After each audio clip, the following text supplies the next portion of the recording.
ହୁଁ।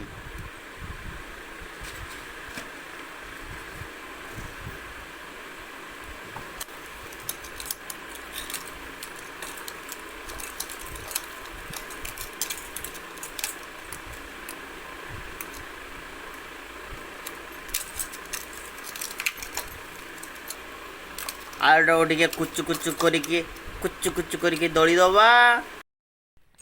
ଏଇଟା ଆମ ଘର ହେଇଛି ଶାଗ ଖୁଡ଼ାଟା। ଆଉ ଏଇଟା ଆମର ଆଳୁ ପୋଡ଼ା।